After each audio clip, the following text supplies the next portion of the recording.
Welcome to Werner Herzog presents Sad Beige Houses for Sad Beige People.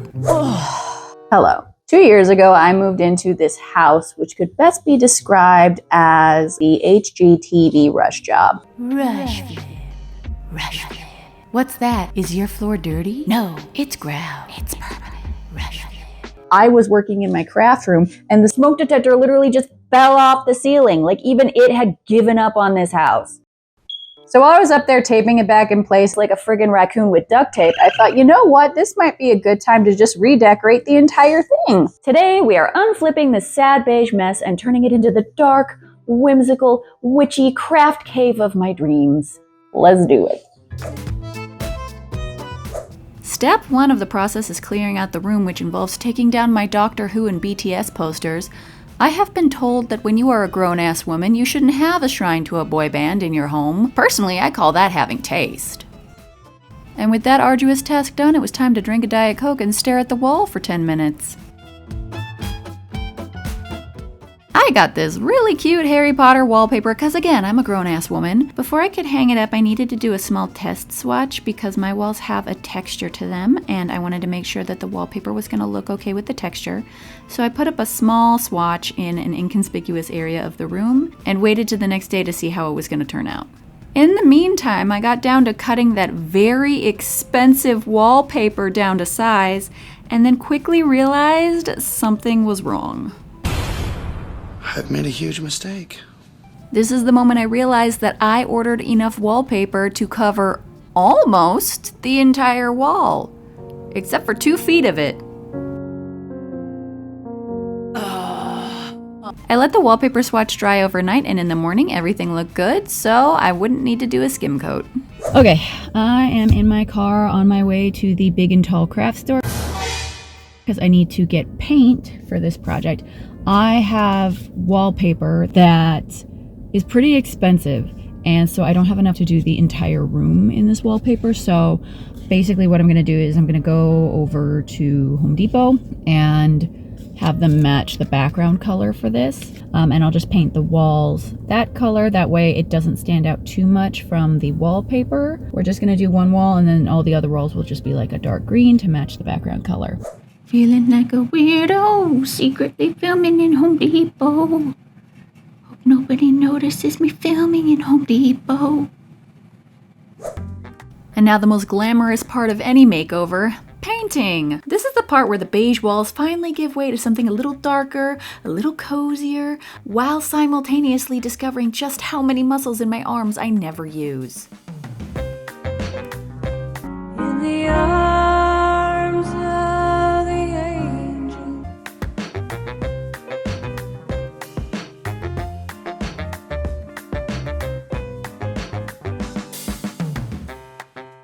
2,000 years later.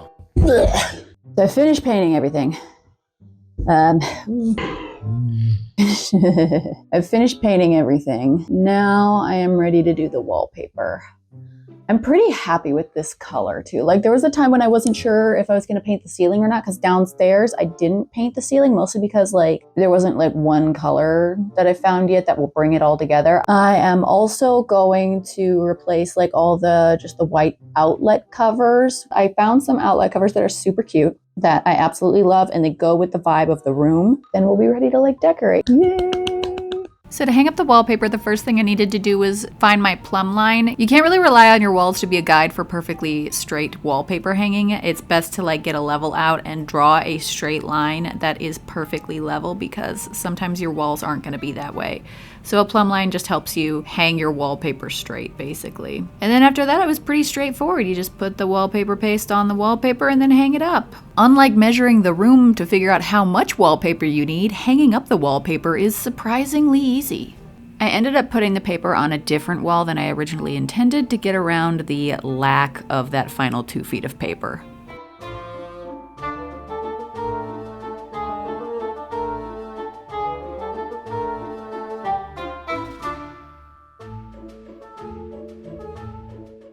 And here's what it looks like with the paint and the wallpaper all done.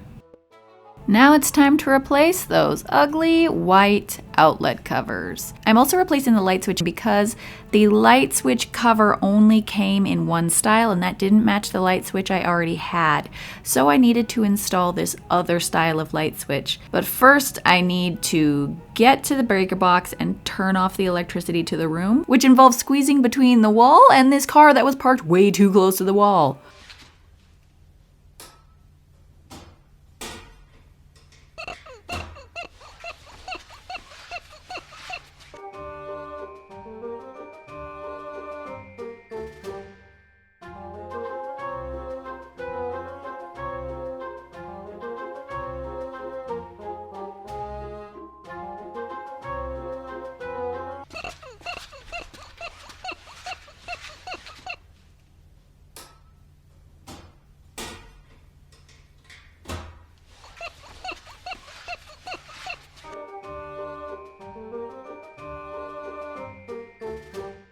After I finished installing the light switch, I decided I wanted to add some trim around the window to help mask the area where the wallpaper ends and the window curves in. Next, it was time to move the furniture back in the room. I got this dresser at an estate sale, but to help it fit the vibe of the room more, I changed out the drawer pulls with these fancy schmancy handles. Yes, I'm very proud of my command of both the fancy and the schmancy. Then it was time to install the shelving. I already had this shelving lying around my house. I had it in mind for a different use, but it ended up not working out, but it turned out to be absolutely perfect for this room.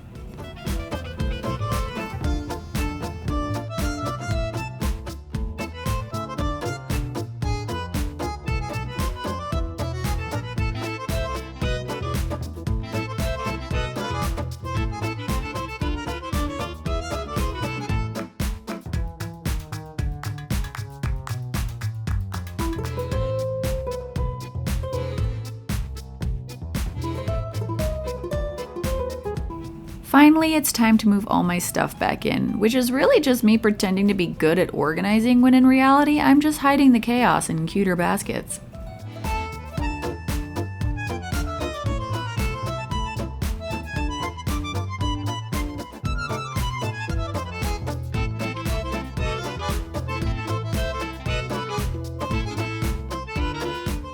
I took my old Doctor Who and BTS posters and put them in real frames because yes, I am a grown-ass woman, and sometimes that just means upgrading your boy band shrine into art.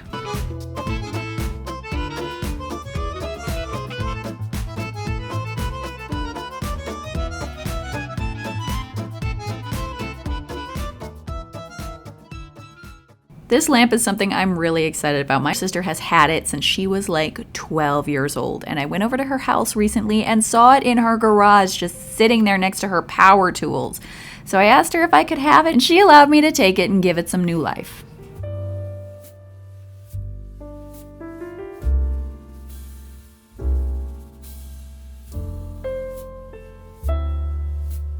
And with a few final touches, everything was complete. As a reminder, here's where we started, and here is my finished craft room.